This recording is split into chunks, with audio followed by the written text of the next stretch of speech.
What's up, everybody? This be your boy Scotty, and you're watching my review on the Hollywood Exes Season 2, Episodes 1 and 2. What is up, y'all? I did promise that I was going to do a review on the Hollywood Exes this season. I'm about to get into it. I'm doing this review before I go and get in the shower and get ready for my day, evening, whatever you want to call it, and get ready to do my love and hip hop review. And I will be doing my Real Housewives of New Jersey review tomorrow because I was out last night, so I missed Big Brother, Hollywood Exes, and Real Housewives of New Jersey, and I caught up on all three. But you won't get a Big Brother review until Thursday because that's when I do it, because I do it after every eviction. So with that being said, let's get into the video. Okay, so we get into Hollywood Exes. There's only two things I want to discuss from episode 1. That's why I didn't do a review on episode 1, because episode 1 was kind of boring. The gist of episode 1 is that Nicole's father died, or whatever. She just lost her daddy, so she was going through that situation. That was one thing. Number 2, there was a thing with Jessica and Andrea when Jessica was on Twitter making tweets about Jessica calling her a hypocrite. And then there was another situation with Maite, adopting a baby or whatnot. And my thing is, with that situation, I'm not against adoption. If you want to adopt a kid because you can't, if you're having problems, female issues or anything like that, if you feel like that's the best option for you to do, which is to adopt a baby, then go ahead and do that. I just felt like Maite's mama was not very supportive at all. I mean, I understand her concerns. She was like, it's not your blood or whatever, and then you're doing it by yourself. I mean, who wants to raise a kid by themselves? And what parent would want their daughter to raise a child by themselves? But this is something that Maite wants. I mean, she doesn't have a man. I don't even know how old Maite is. She got to be in her 40s. And there's no telling when she could ever have a kid, and she's had miscarriage after miscarriage. So, if she really wants a baby, so that's her best bet, is to adopt one. And I just think that her mother is being very insensitive about the situation. As far as Jessica and Andrea, I did not watch Hollywood Exes that much last season, but from what I did see, Jessica is very chatty. She has no filter, just like I don't. But the thing is, I know when to say stuff and I know when not to say something. The thing is, there's a difference between not having a filter in the good way, not having a filter in the bad way. Not having a filter in the good way is when you can just say shit at the top of your head in the best moment and it's funny.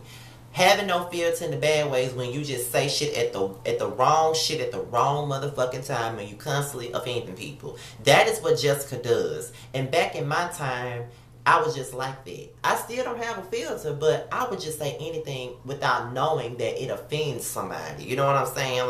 But the thing is, I won't know it offends you unless you tell me. I feel like that now. I'm like, well, if I'm saying something, then, you know what I'm saying? I'm wrong, but just let me know if it's offensive, because I say whatever it is I want to say. I say whatever that comes to my mind. You know what I'm saying? But with Jessica, the thing about me and my filter, I can admit and apologize and say I'm wrong. Jessica just say, well, I'm just Jessica and I'm going to say what the fuck I want to say. And that's why Andrea got the problem.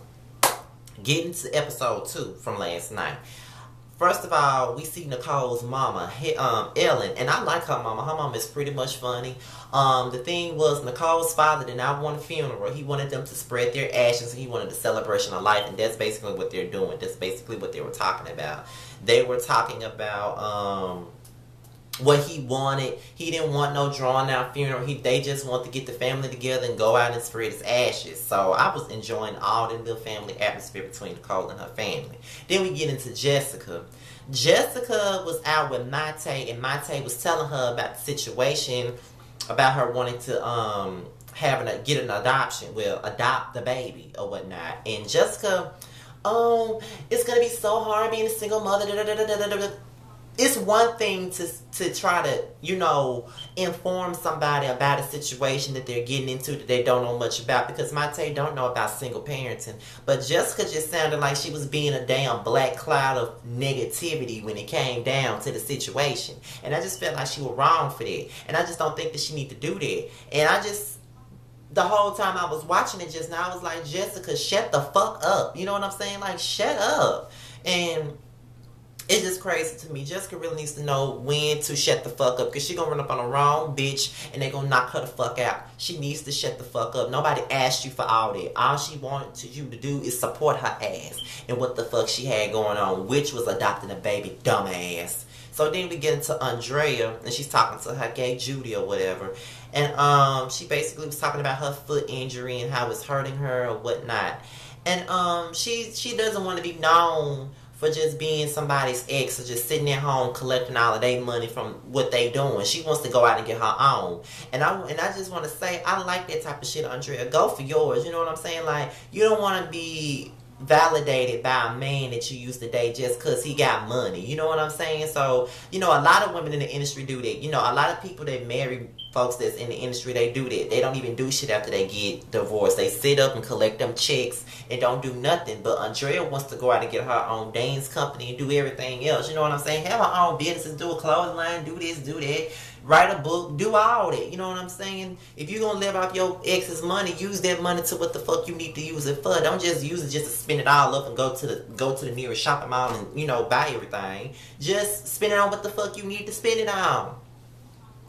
And let me just see. Okay, so then we get with Andrea and Mate, and Mate basically told Andrea about the conversation that she had with Jessica, and I'm sitting up there like, Andrea, like, bitch, really? You know what I'm saying? Like, what the fuck? You know what I'm saying? What the fuck made you think that it was okay for you to say some shit like that, Jessica? Like, seriously, like, it's one thing to tell somebody about being a single mother, but it's another thing being fucking negative, and that's what you were being, motherfucking negative, and you don't even realize it. But of course you don't, because you don't never realize half the shit you do or say, so it's not surprising to me.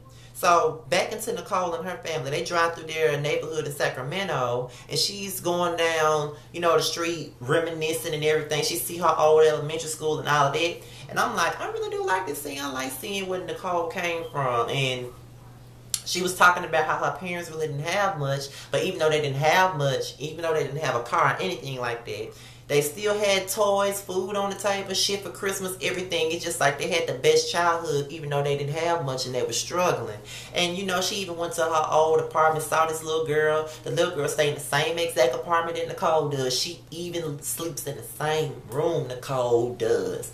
It was amazing. And Nicole was like, that was me 20 years ago. And I'm like, man, that is so wonderful, going back in your old neighborhood, seeing it. I want to know if I'm going to end up doing that when I get older. You know what I'm saying? When I get to that age. So we get into Jose, Jessica, and Josie. Is it just me, or do I think that Jose and Jessica still fuck? They are too close for comfort. Maybe, not to say that exes can't be friends or whatever, but I just feel like it's too much sexual tension between Jessica and Jose. I just think they still fuck. But, they were talking about clothes for Josie and dinner. They had dinner and everything like that. So, I don't know. I just think that it's nice that they're co-parents in the way that they are, but I just think that Jose and Jessica still got feelings for each other. That's just what I think. You know what I mean? Andrea, Mate, and Cherie went out for dinner, and Cherie asked Andrea, had she talked to Jessica, and she basically said no. And she was like, how, Jessica's the type of person that says something offensive, but then gets offensive for offending somebody else. And she does. Like, even when they went on that trip last summer and her and Cherie got into it, and let me remind everybody, I do not like Cherie at all. I never did like her. But my thing is, they all have a point. Jessica never does own up for the shit that she says and what she does. She just expects to get a pat on the back and say, oh, that's just Jessica. She's just like that. That's just her personality. Everybody ain't gonna take that shit. Jessica cannot be talking to people like that, and she can't be saying what the fuck she wanna say. It just does not work that way. And honestly, I'm tired of hearing about the situation, and I'm ready for Andrea to go in on Jessica like she needs to, because I'm tired of hearing her talk about it. So I'm ready for her to go in on Jessica. So Nicole comes back to LA, and she wants all the girls to go shopping with her. And then, Jessica said something to Cherie about a Bible case. And everybody just was like, you know what I'm saying? Like, everybody knows that, Cherie is basically into religion, and she's married to a preacher, I think. I think she is married to a preacher now. But, Yeah, but yeah, so my thing is, I'm like, Jessica just dumb. You know what I'm saying? She's so fucking dumb. So Andrea pulls her to the side and she's like, you know what, I want to talk to you.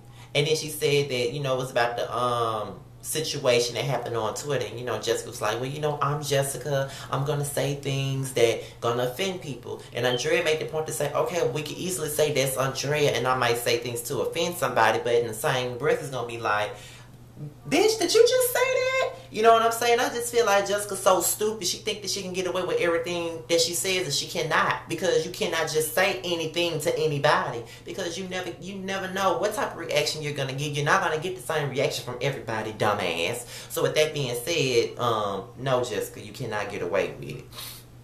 Then we get into the end of the episode. Mate gets a phone call, and it's basically the adoption agency letting her know that the mother signed off and the baby is hers. And she was like, usually people have to wait 9 months to have a baby, but now she's getting her baby tomorrow.